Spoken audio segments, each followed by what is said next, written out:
నుంచి కాంగ్రెస్ లోకి వెళ్లి పార్టీ మారిన ఎమ్మెల్యేలపై కేటీఆర్ కీలక వ్యాఖ్యలు చేశారు. త్వరలోనే వారిపై వేటు పడుతున్నట్టు కేటీఆర్ మాట్లాడారు. పార్టీ ఫిరాయింపులపై ఢిల్లీలో న్యాయ పోరాటం చేస్తామన్నారు కేటీఆర్. ఇక రాజ్యాంగ నిపుణులతో చర్చిస్తున్నారు పార్టీ ప్రతినిధులు. త్వరలోనే సుప్రీంకోర్టులో కేసు వేస్తున్నామన్నారు కేటీఆర్. కోర్టు తీర్పు ద్వారా నెల రోజుల్లోనే అనర్హత అంశంపై స్పష్టత వస్తుందన్నారు. ఇక తెలంగాణలో ఉప ఎన్నికలు తప్పవు, పార్టీ మారిన ఎమ్మెల్యేలకు ప్రజాక్షేత్రంలోనే బుద్ధి చెప్తామన్నారు కేటీఆర్. ఆయన సుప్రీంకోర్టు న్యాయవాదులతోని, న్యాయ నిపుణులతోని, రాజ్యాంగ నిపుణులతో బీఆర్ఎస్ ఎమ్మెల్యేలు టచ్లోకి వెళ్లారు, వారితో చర్చిస్తున్నారు. అయితే ఈ నిర్ణయం వెంటనే ఒక నెల రోజుల్లోనే వీరిపై వేటు పడుతోంది. త్వరలో ఉప ఎన్నికలు కూడా తప్పు అన్నట్టుగా కేటీఆర్ మాట్లాడే అంశం ఇప్పుడు పెద్ద ఎత్తున చర్చనీయాంశం అవుతోంది. తెలంగాణ భవన్ నుంచి మా ప్రతినిధి మధు అందుబాటులో ఉన్నారు. మధు, పార్టీ ఫిరాయించిన ఎమ్మెల్యేలపై వేటు వేసేందుకు గతంలో హైకోర్టు కూడా ఆశ్రయించారు. సుమారు 2 సార్లు హైకోర్టులో పిటిషన్ దాఖలు చేశారు. మొదటిసారి అది మా పరిధిలోకి రాదు, మేము చేయలేమంటూ కూడా హైకోర్టు తోసిపుచ్చింది. మరోసారి కూడా వాళ్ళు దాఖలు చేశారు. సో ఇప్పుడు ఏకంగా సుప్రీంకోర్టుకు వెళ్తామంటున్నారు కేటీఆర్. రాజ్యాంగబద్ధంగా మేము వారిపై చర్యలు తీసుకుంటాము, వారిని రాజ్యాంగం అంటే పూర్తి స్థాయిలో లేకుండా చేస్తామంటూ మాట్లాడుతున్న విషయంపై ఎటువంటి చర్చ కొనసాగుతుంది? బీఆర్ఎస్ ఎమ్మెల్యేలపై బీఆర్ఎస్ ఎమ్మెల్యేలు చాలా ఉత్కంఠతో చూస్తున్నారు, వారు ఒక సంతోషం వ్యక్తం చేస్తున్నారు కూడా వారి మీద వేటు పడుతుందంటూ. సో ఉప ఎన్నికలు తప్పే లేవంటున్నారు, అప్డేట్స్ ఏంటి? ఎగ్జాక్ట్లీ ఈరోజు కేటీఆర్ ఆధ్వర్యంలో ఢిల్లీ బయలుదేరి వెళ్లారు బీఆర్ఎస్ పార్టీకి సంబంధించిన నాయకులు. హరీష్ రావు, అలాగే జగదీశ్వర్ రెడ్డి, ఇంకా కొద్దిమంది నాయకులు, రవిచంద్ర ఎంపీ, రాజ్యసభ సభ్యులు, తర్వాత ఇంకా కొద్దిమంది ఎమ్మెల్యేలంతా, కొంతమంది బృందం వీళ్ళంతా కూడా ఢిల్లీ వెళ్ళారు. ఢిల్లీలో న్యాయ కోవిదులతో వీళ్ళంతా భేటీ అయ్యారు. గతంలో ఒకసారి ఢిల్లీ పర్యటన సందర్భంగా కూడా కేటీఆర్, హరీష్ రావు ఇద్దరు వారితో చర్చించారు.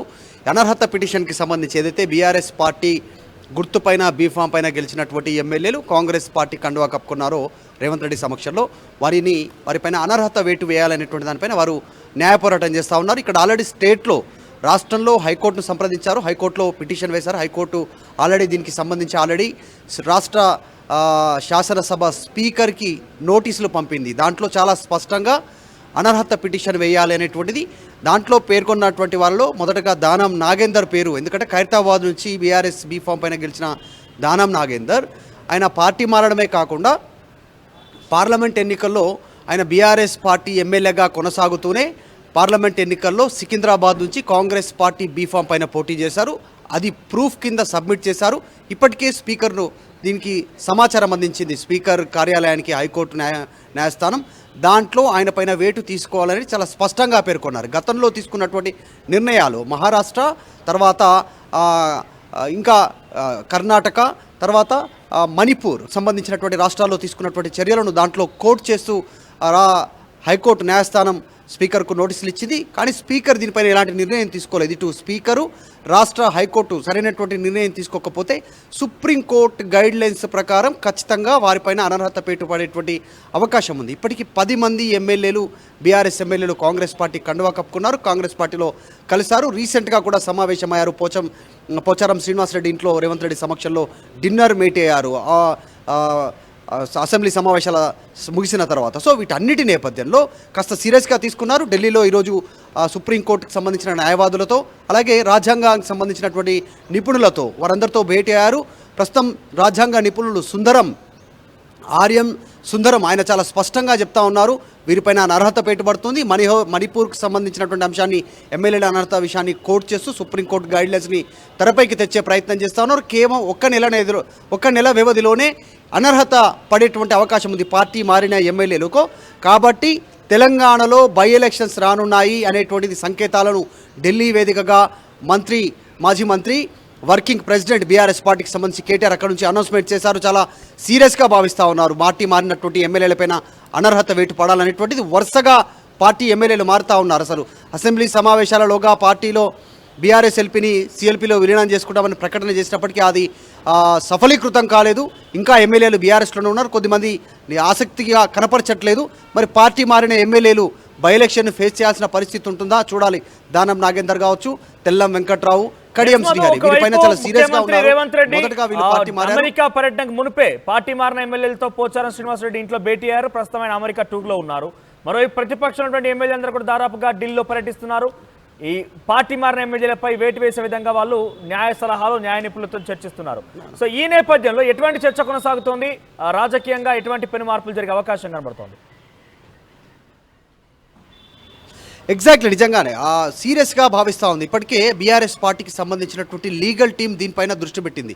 ఇప్పటికే హైకోర్టును ఆశ్రయించడం, హైకోర్టు నుంచి హైకోర్టు నుంచి స్పీకర్కు నోటీసులు అందడం కావచ్చు, వారిపైన చర్య తీసుకోవాలనేటువంటిది. ఈ రెండు సాధ్యం కాకపోతే సుప్రీంకోర్టులో కేసు వేయడానికి బీఆర్ఎస్ పార్టీ సిద్ధమవుతోంది.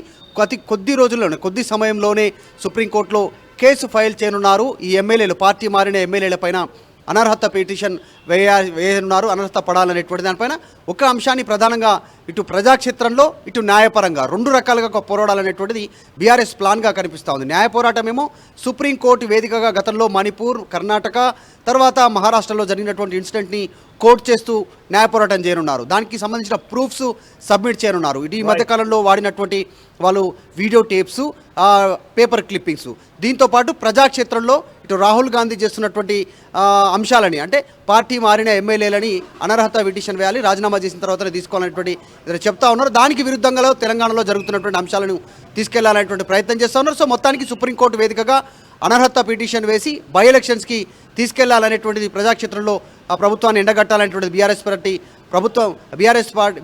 ప్రభుత్వం పైన ప్రకటన చేయాలనుకుంటున్నారు, క్షేత్రస్థాయిలో పోరాటం చేయాలనుకుంటున్నారు. కాబట్టి త్వరలోనే తెలంగాణలో పార్టీ మారిన ఎమ్మెల్యేల స్థానంలో బై ఎలక్షన్ జరిగేటువంటి అవకాశం ఉంది. రైట్ మధు. సో మొత్తం మీద త్వరలోనే తెలంగాణలో ఉప ఎన్నికలు జరగబోతున్నాయి. ఇది నేను అంటున్న మాట కాదు, కేటీఆర్ అంటున్నారు.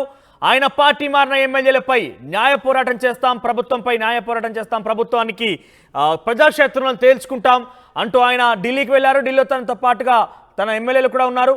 అయితే వీరంతా కూడా రాజ్యాంగ నిపుణులు, న్యాయ నిపుణులతో భేటీ అవుతున్నారు. పార్టీ మారినటువంటి ఎమ్మెల్యేలపై వేటు వేసే విధంగా స్పీకర్పై ఒత్తిడి తీసుకురావడానికి ఏ రకమైనటువంటి ఆలోచనలు ఉన్నాయి, ఏ రకమైనటువంటి వేస్ ఉన్నాయి, ఆ దారులు వెతుకుతూ వాళ్ళు ముందుకు వెళ్తున్నారు. అయితే ఏదేమైనా కూడా ప్రజాక్షేత్రం తెలుసుకుంటాం, త్వరలోని తెలంగాణలో ఉప ఎన్నికలు రాబోతున్నాయంటూ కేటీఆర్ మాట్లాడుకొచ్చారు. చూద్దాం మరి ఎటువంటి విధంగా న్యాయ సలహాలు తీసుకుని ముందుకు వెళ్తారు. సుప్రీంకోర్టు ఇప్పటికే హైకోర్టుతో పుచ్చింది అంశాన్ని, తమకు ఆ అధికారం, విచక్షణ అధికారం లేదంటూ కూడా వారు చెప్పడం జరిగింది. మరి సుప్రీంకోర్టులో ఏ రకంగా ముందుకు వెళ్తారో చూడాల్సిన అవసరం అయితే ఉంది.